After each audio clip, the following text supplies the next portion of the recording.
guys, and welcome back to my channel. So I have been on YouTube for a while, like over 3 years at this point, and somehow I've never actually done a Q&A video.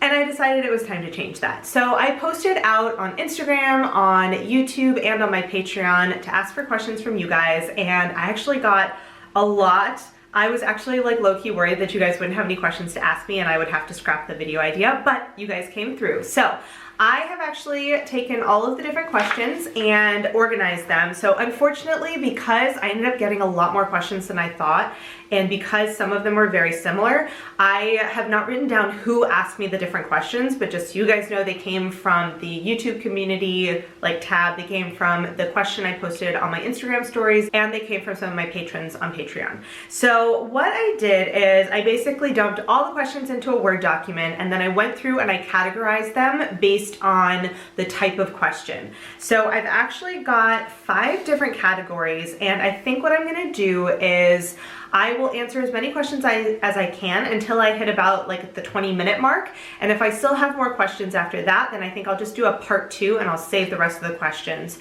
for then, just so this video doesn't get too like super long. So the category that we are going to start with is living or moving abroad. And I actually think I have the most questions from this category. So the first one is just, where are you from? So I am from the United States. I don't have a hometown. This is actually one of those questions that I get a lot, like anytime. I feel like in the US, we like really want to know like hometowns, and I don't ever have an answer. So I was actually born in Michigan. I spent about 10 years in Alabama. Then I moved up to Virginia. I went to school in Boston. Then I've moved overseas twice. Like I'm kind of from all over, but if I have to boil it down, I usually say I'm from the East Coast. My mom's family is from Northern Virginia, but I feel most at home in Boston. So I know that's probably not like a good concise answer, but that's the only answer I have. Was your family supportive of you moving over abroad? Yes. I am so lucky in this because this is actually my second time moving abroad. So I moved overseas the first time right after, well, like a year after college. I lived in Spain for 2 years, and then I moved back home, and I actually lived with my parents for the 2 years that I was back in the States because I found a job like 5 minutes away from their house, and where they live is super expensive. So, and then I moved back over here to France. So they have always been very supportive. This is something that they've known I've been interested in doing for like years and years and years and years and years. And so I've never, like at no point did they ever say like, no, you shouldn't do this. Like, you know, they're definitely worried like I'm over here by myself. I don't know anybody. Like when I first came, I didn't know anybody, but absolutely they're so supportive and they love coming to visit. My parents are actually even doing French classes because I've been over here for almost 6 years now. And so they are like they want to learn enough French so that they can go into stores and to restaurants and like not rely on me to interpret all the time. So that's really cool. Why did you choose to move to France? So this is a funny story. I decided to move to France because so kind of like rewind. If you guys saw my language vlog, I think I probably talked about this a bit, but I have known that I wanted to move overseas since I was pretty young. I think I was about 12 when I first was like, no, this is a thing I want to do. And when I was in high school, I did both Spanish and American Sign Language as my 2 foreign languages. I've always been really interested in languages, which we're going to get to that question later. And so I originally picked Spanish first because that was the one that I had the strongest background in, and it was the one that seemed more interesting to me at the time. I never actually studied French when I was in school. So when I was doing my initial research to move overseas for the first time, and I'm actually going to kind of answer 2 questions at once, which is talk about moving overseas and how did you choose France, because they kind of are linked. So when I was initially doing my research, the kind of biggest factor for me was I needed something that would give me the ability to work, and I needed like visa sponsorship. And so basically the easiest way, if you're not a student, to come to certain countries is if you're a language assistant. And not every country does this. Some countries it's going to depend because, for example, if you're in the European Union, they have the Erasmus program, and so you have a lot more flexibility with moving around. But if you come from the Americas, if you come from like any country outside of the European Union, you pretty much always need a visa. And so the easiest way to get sponsored for a visa is to become a language assistant. So when I was doing my research initially, I found the program in Spain and I was like, that sounds fun, like let's do that. So when I was in Spain, at the nearing the end of my first year, I was doing some research to decide, okay, do I want to stay in Spain for another year? Do I want to try a different country? Like I wasn't really sure. And so as I was researching, I found the program in France. However, unlike the program in Spain, they actually require a B1 level of French to come and do the program here in France. So at the time, I was like, well, that's a no-go. I don't speak French. Like at that point, I just spoke Spanish and American Sign Language. And so I was like, all right, well, table that for later kind of thing. So when I came back from Spain, I was working and almost like within a couple of months was like, okay, no, I really miss living overseas. I miss having that contact with languages all the time. Like I just really like that way of life. And so I started to consider some possibilities, and I ultimately decided, kind of long story short, to take French classes so that I could apply to this program here in France. And basically my thought process behind doing France as opposed to like really trying for another country. So I know there are programs, there's JET in Japan, there's EPIC, and I feel like there's a second one in Korea. I've heard of some companies that will sponsor visas like in certain Middle Eastern countries. Like there are some programs out there, but I have always been really drawn to Romance languages. And so that was kind of my initial focus, and that'll come up again in the languages section of this, but that was kind of my initial focus.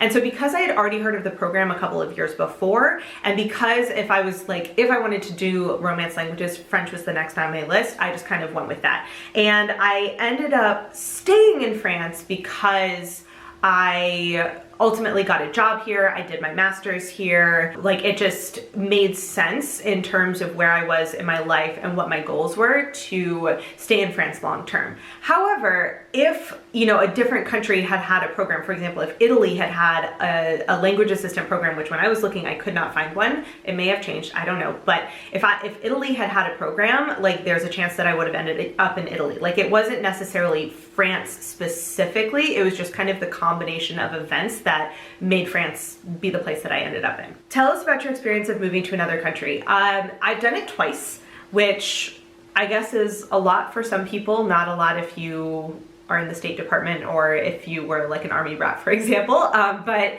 I have moved overseas twice by myself as an adult. So I will say that both of the times that I came over, when I came to Spain, I actually did a TEFL program first. So I actually came over by myself, did my TEFL program for a month, went up to where I would be working and met the headmaster at the school, and then I flew back to the States, and then my mom and my aunt came with me on the way back, and we traveled around for a bit before then I went back to my school. So like I've come over by myself, but like I also had family who kind of would come over, and so it was really helpful in terms of like having 2 suitcases, and they're only coming for a week-long trip, so that second suitcase I could bring more stuff. So that was one of the ways that I kept like moving costs down, was because I had family members who wanted to come for a visit, and so I could use their second suitcase for stuff. In terms of like getting set up, I was very lucky both times. So when I moved to Spain,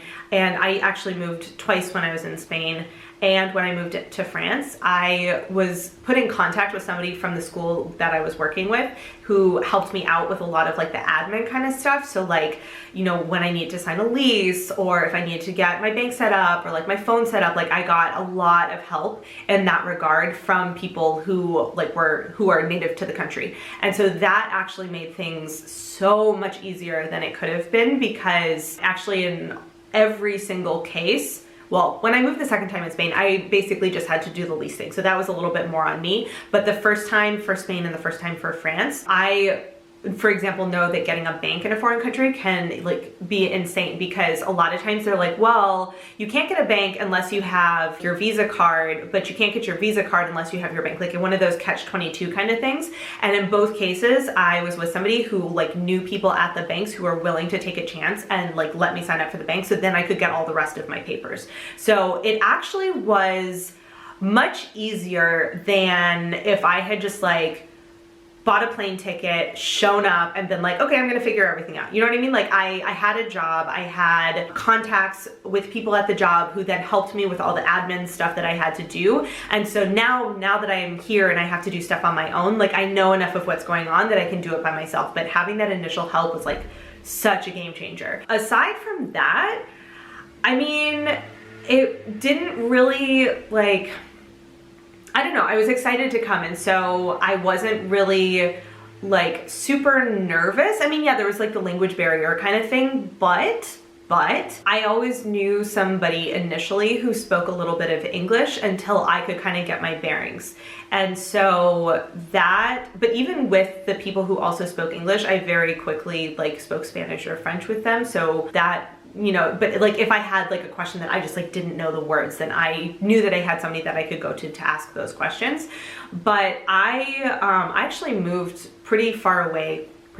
I moved like 9 hours away by car, which in the US is not that far. In Europe, that's like, oh my gosh, that's so far. But I moved fairly far away for university by myself. Like I knew nobody going in. It wasn't like with some of the, you know, some of the places where my friends went, where maybe they went and there was at least one other classmate from our high school. Like I was accustomed at that point to just kind of doing things by myself. And again, like it's, like I did move overseas by myself, but I always had some kind of help and like some sort of contact, you know, early on. Like I didn't just like show up me by myself and have to go talk to strangers all the time. Like I at least had been in email contact with some people ahead of time. And so it was a great experience for me. Obviously I did it twice. The moving of stuff thing, not cool, but both of the times when I initially moved, I didn't have any furniture. Like it was literally what I could fit in suitcases. And I know, for example, when I came, I think I brought a lot more stuff when I went to Spain. And so like moving it back was just like a pain in the butt. But then when I came to France, I think initially I brought a fair amount of stuff, but I think I brought less than when I went to Spain. And then as I've stayed here longer and as like I've gotten more and more stable, every time I go back home and visit my parents, I bring back more of my stuff that I want to keep like from their house and like move it back here. So that like learning to pack lighter and not want to bring like absolutely everything that first time, that was a big help, because that first move when you show up and you're like waiting for your contact person and you're just like at the airport and don't know what you're doing, it was nice not having quite so much stuff. But I definitely brought a lot of stuff.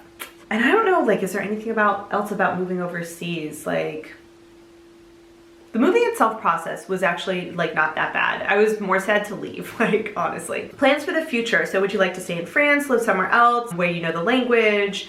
So this is a big question. When I was in my late teens and early 20s, I had this idea that I would move overseas to Europe and I would stay about 2 years in a country, and then I would move on to the next country where I wanted to learn the language. And I very quickly realized that while it is entirely possible to move overseas and it does help that you have, you know, like a job set up and all of that kind of stuff, it's exhausting in the sense of like dealing with the paperwork, like the visa paperwork specifically. You know, you have to learn the new set of rules whenever you go to like the it's not even the embassy, what is it called? Like whenever you go to the place that issues out your visas. I can only think of the word in French right now and that doesn't help you guys. So learning the different rules for like how that functions between different countries and like getting all the paperwork in line and knowing where you have to go and like all of that kind of stuff. And also just starting fresh constantly, it's exhausting. And so after I did it the second time, I was at a different point in my life when I moved back to France. So I moved to Spain in 2010. So I would have been like 23, and I stayed there until I was about 25. So, you know, already I was on kind of the older end of language assistance because a lot of them will do it, especially if they come from the UK, they will do it during their gap year. So they'll do it between like their second and third year, I think it is, of university. So they're like, you know, 19, 20 kind of thing. I also know of some who come from like the Americas, more specifically the US in Spain, who are kind of mid-20s or whatever. So I was kind of in that median range. But then I moved back to the United States and I worked there for 2 years. And so when I moved back to France, I was like 27. And so at that point, it was pretty rare for me to run into an assistant who was my age. There were a handful out of, like in my region where I was, I think there were like 100 and some odd assistants, give or take. And I would say maybe a quarter were in like my age bracket, you know, plus or minus 3 years. And a lot of them were much younger. And so when I came back over with an eye to staying more long term. And so that is something that now, the longer that I'm here, the longer that I moved over to France and I've always lived in my town. I lived on the other side of the river my first year, but my second year, I moved into the center of town. I lived in my old apartment for 4 years. I've been a year in this apartment already and like don't have any plans to move. You know, like I've been in this area, like this is home to me now. And so now that, and it's taken me almost 6 years to build up the friends group that I have.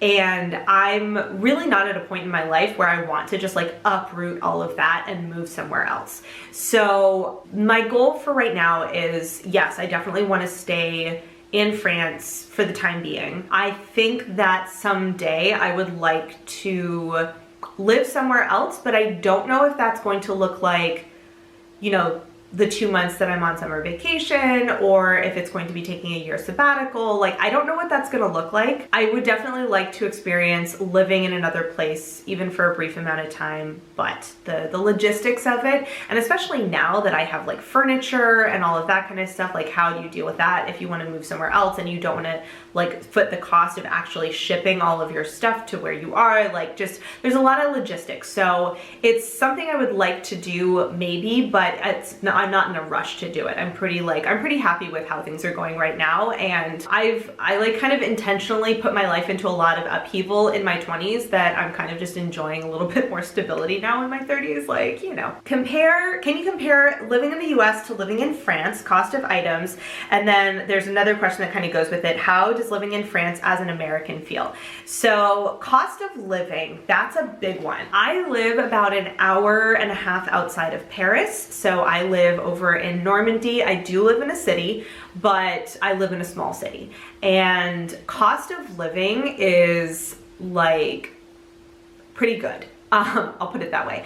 So if I were to live in Paris, obviously it is a lot more expensive, but for example, rent here is not that ridiculous. Like I live in a really, really nice apartment that is a fraction of what it would cost in a city in the US, for example. Food is, so the thing is, I always have a really big grocery budget just because I don't really go out to eat a lot. I have some dietary restrictions and I like to cook. So like I throw a lot more of my monthly income towards food than probably some people do. So like I'm not necessarily a good gauge of that.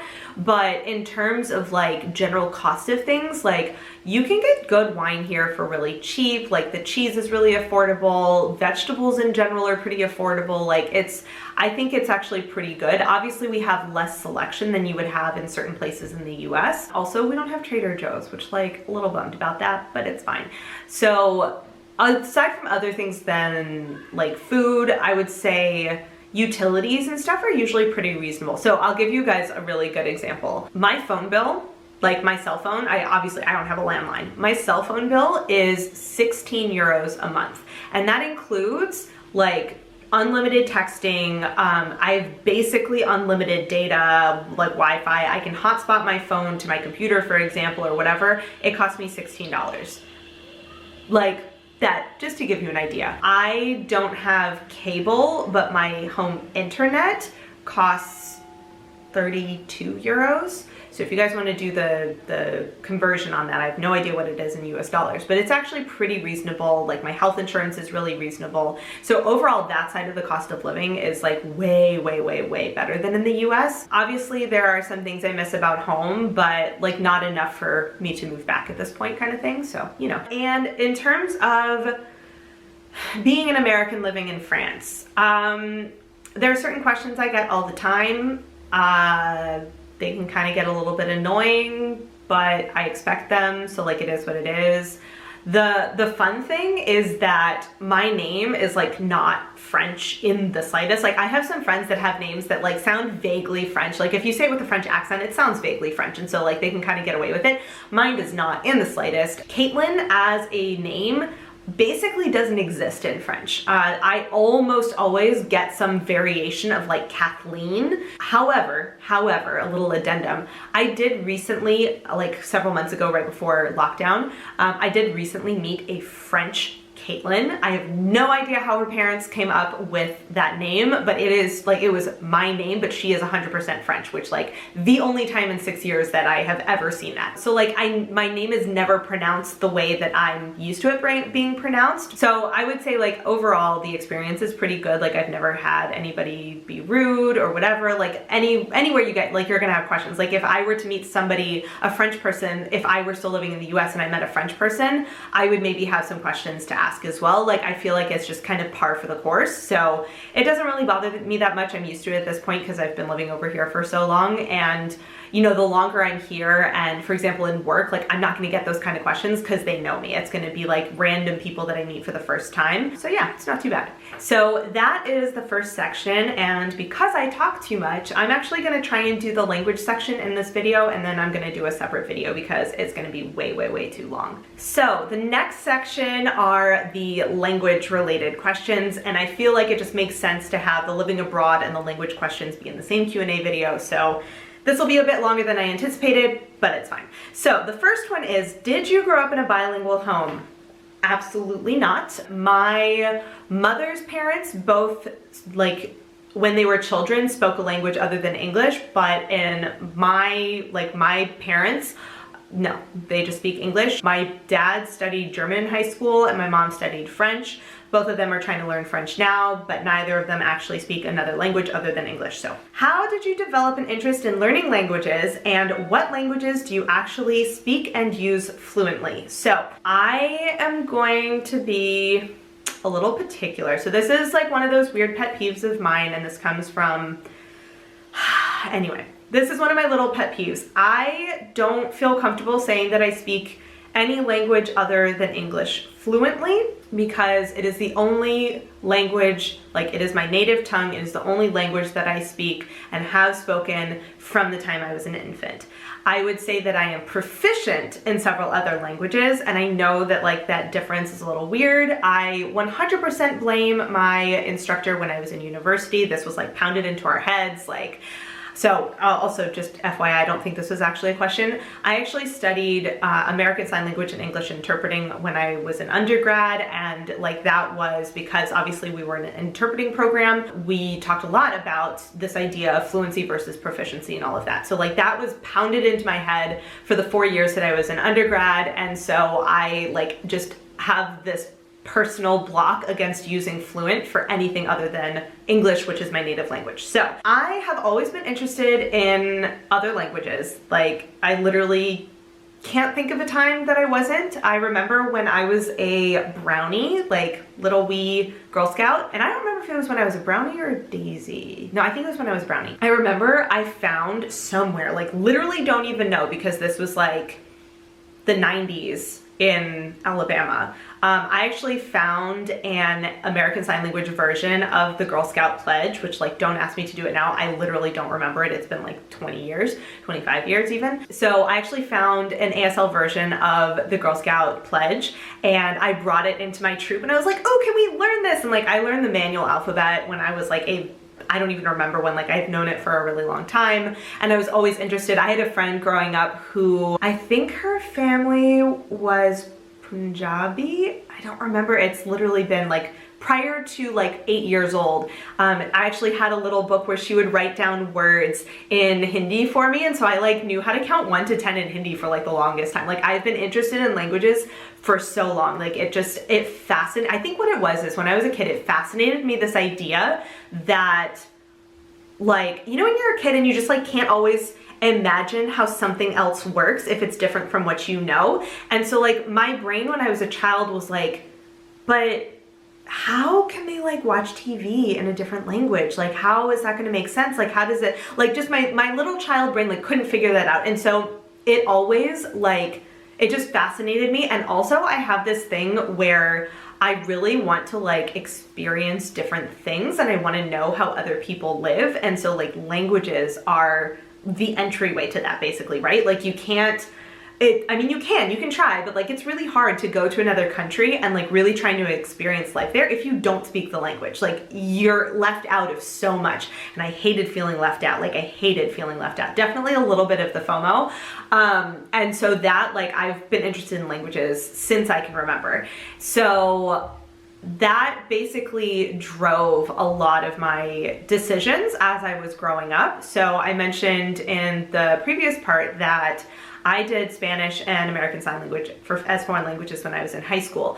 And I actually did 4 years of Spanish and 2 years of American Sign Language. And that basically meant that, like if you're familiar with the US system, I used all of my free electives. I did do band, so like that was one elective I had for that. All of my free electives, I did foreign languages. Like I didn't do any other type of elective. I didn't do art or any of that. Like I always just did foreign languages. And when I was in college, obviously I went to school for like an interpreting degree. So I had ASL classes, I had interpreting classes, I did a semester of Spanish, I got a minor in Arabic, I got a minor in linguistics. Like it's something that I've been interested in for a really long time. When I was in middle school, I moved from Alabama up to Virginia, and for the first time my school had interpreters and transliterators. So interpreters for American Sign Language and transliterators for cued speech. And I actually had, I think it was my PE class when I was in 7th grade, we actually had deaf kids who used both systems, and so we had an interpreter and a transliterator for the kids in that class. And I just remember being like ping-ponging back and forth between them, like, what is this? This is so cool, I have to learn. And so we actually had they had a volunteer interpreter and a volunteer transliterator who would stay after school, and they would do like ASL club and Q club. And so I actually started learning American Sign Language and cued speech when I was in 7th grade. And I haven't used cued speech in a long time, but I used to like be able to talk to my friends. So like I got to know the deaf students at my school, and so I made friends with a lot of them and chatted with them in ASL and cued speech. I'm sure I made a ton of errors because I was like in 8th grade, but it's just something that I've always been interested in doing.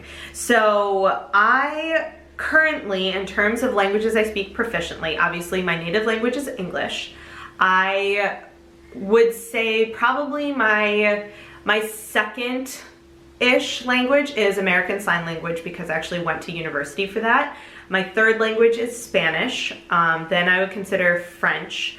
In terms of like, so I have 4 languages that I could like, you could drop me in a crowd and I would be okay. I could probably make my way-ish in Italian just because I have the exposure with Spanish and with French. So like I can figure out a lot more. I have a lot of like landmarks in Italian just based on other languages I know.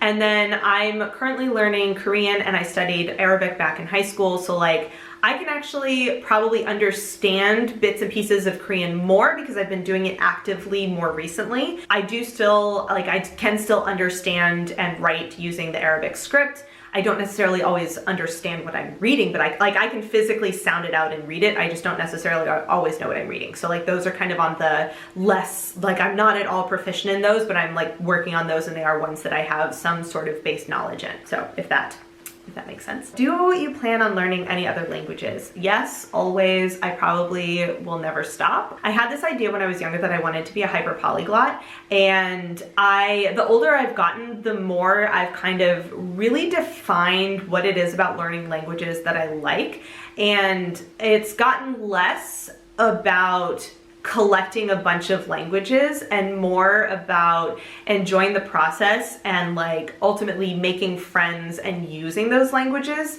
So I no longer have this like goal of a specific number of languages. I remember when I was a kid, I was like, I want to be able to speak 10 languages. Like, that sounds like a good number to me. Don't ask me why, I just picked 10. Now I definitely do want to keep learning languages, but more because they interest me, and I'm not necessarily going to search out the same level of proficiency in all languages that I study. So for example, I really wanted to kind of collect all the Romance languages, like one of those, like the Pokemon or whatever.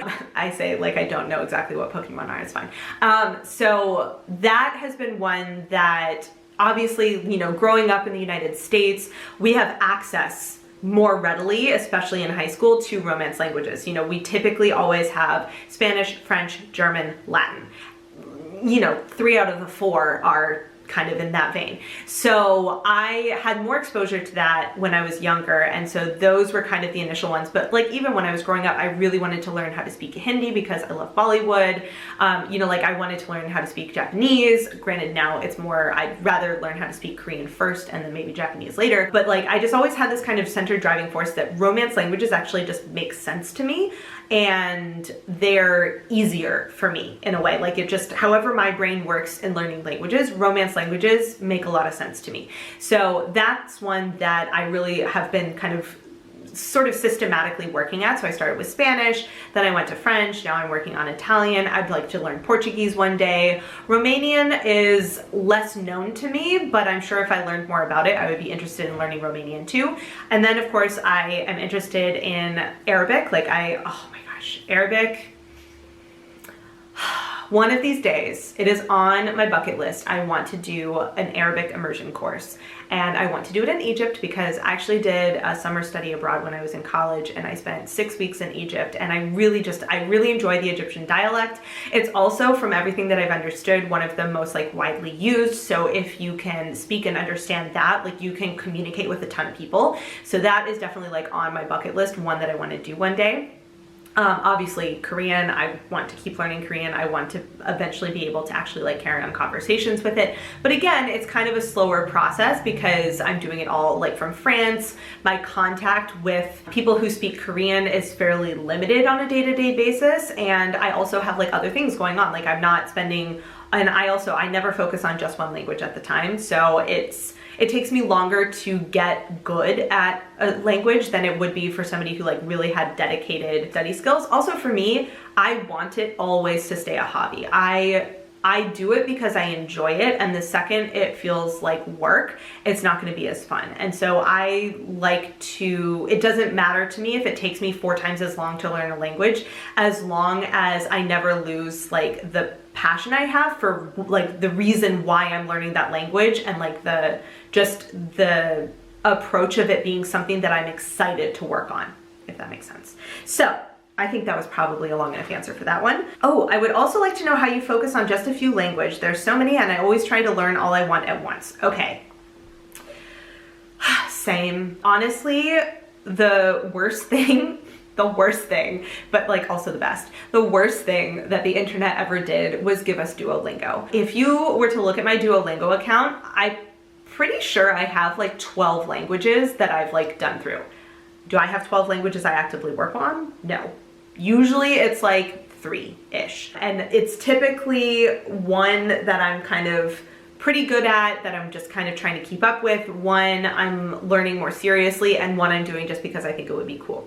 So how do I focus on languages? When I choose what languages I'm going to be studying, I try to pick languages that are different. So if you'll notice, like lately, the past couple of years, I've been focusing on Italian and Korean.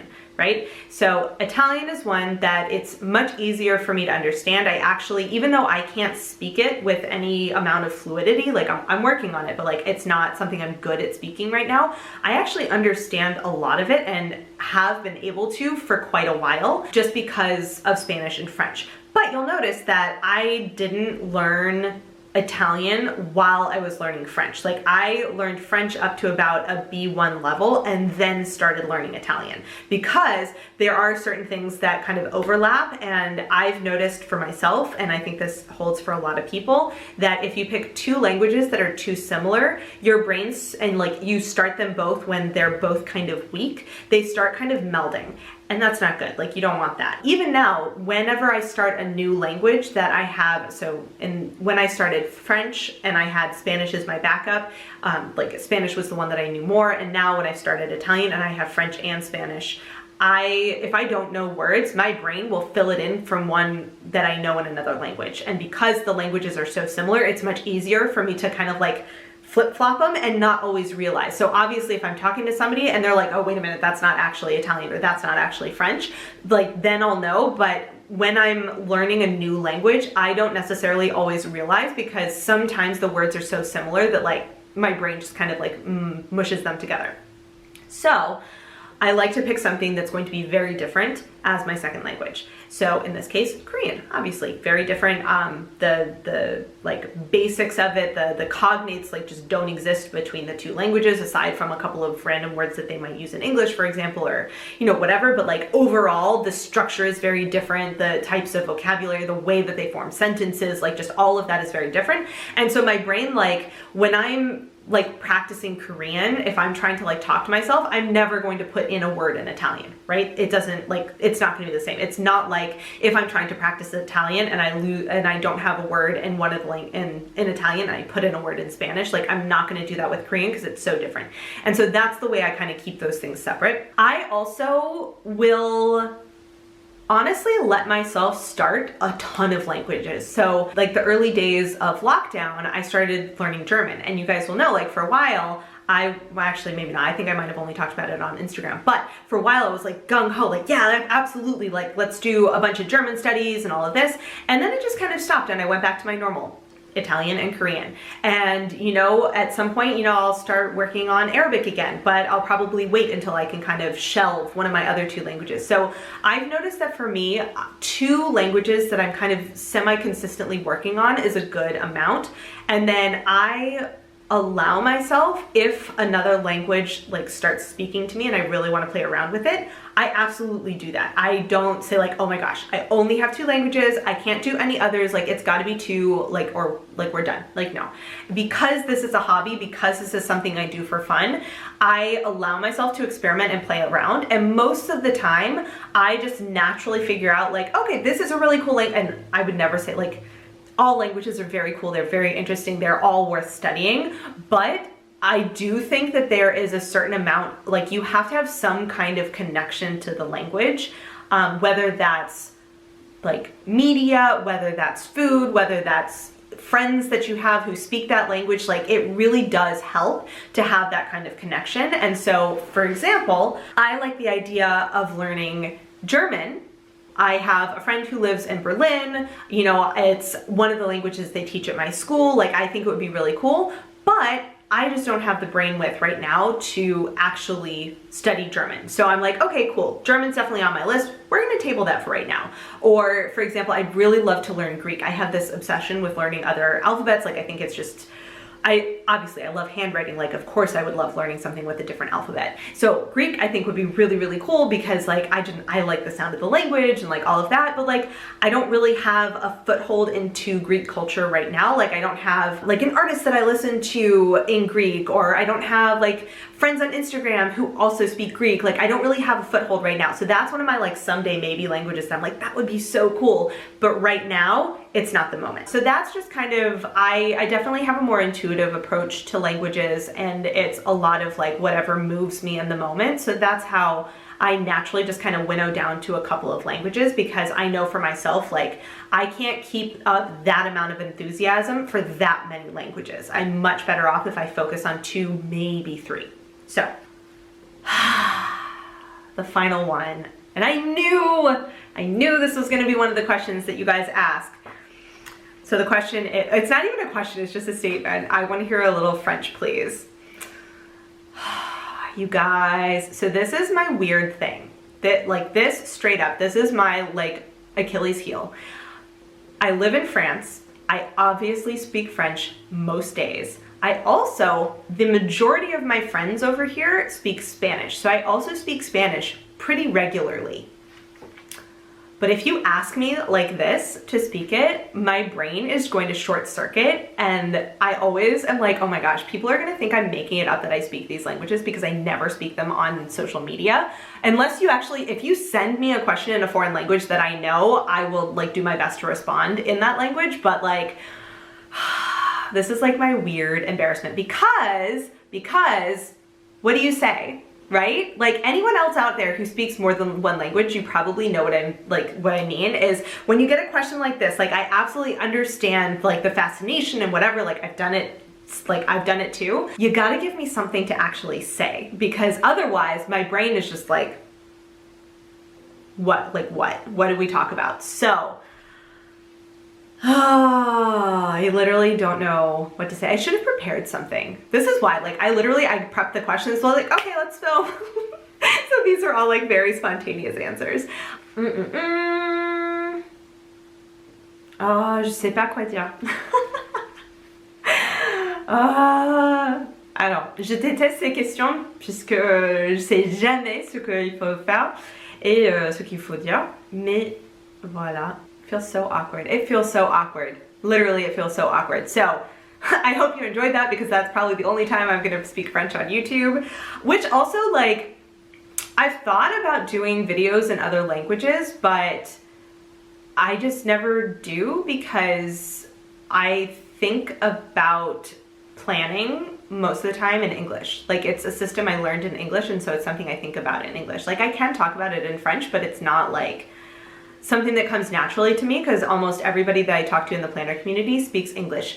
Same thing with like sewing, for example. Everyone that I talk to in the sewing community speaks English, and so it just feels really unnatural for me to like try and do a video in a different language for a topic that I just always deal with in English. Like I don't know. I don't know if that makes sense to anybody who, because I know a lot, for example, a lot of like bullet journal people who speak a different language, but their bullet journal is like 50% in English, and they interact on Instagram, for example, in English, because like that's the majority language in the community right now. And like you obviously have like the different subsets with different languages, but it's something that I've noticed that people who kind of started in one language, even if it's not necessarily their first language, they kind of stick with that. So for example, I am really comfortable talking about like teaching terms in French because that's where I learned them. Whereas like, I don't necessarily know the terms in English because, and that'll be the video for next time, but I don't necessarily know all of the terms in English because I wasn't a teacher in the US, but I know all the terms in French. And so like, even when I'm speaking with my English speaking colleagues, a lot of times we'll just use the French terms for stuff when we're talking specifically about teaching, because that's like what we use. That's like what we're familiar with. So I think that's one of the reasons why like I've never really done videos in other languages, because all of my like hobbies and that kind of stuff, I basically learned to do in English. And so that's where I have the vocabulary. So that is the first Q&A video. I am gonna try and edit it down a little bit shorter at least, but I will have to do a second one with the next batch of questions that I got, because I actually got a lot and I really like a lot of the questions, so I didn't want to just like not do them. So if you guys have any other comments or questions, let me know down below, and I will see you guys in my next video. Bye. Hey guys, so if you've made it all the way to the end of this video and are actually watching my end screen and you're not subscribed to my channel, I would really appreciate it if you would. There's a little button right there for you to do it. And if you're interested in watching some more of my videos, I have links to 2 of my older videos off to the left there, so you can check those out if you would like to, and I will see you guys in my next video. Bye.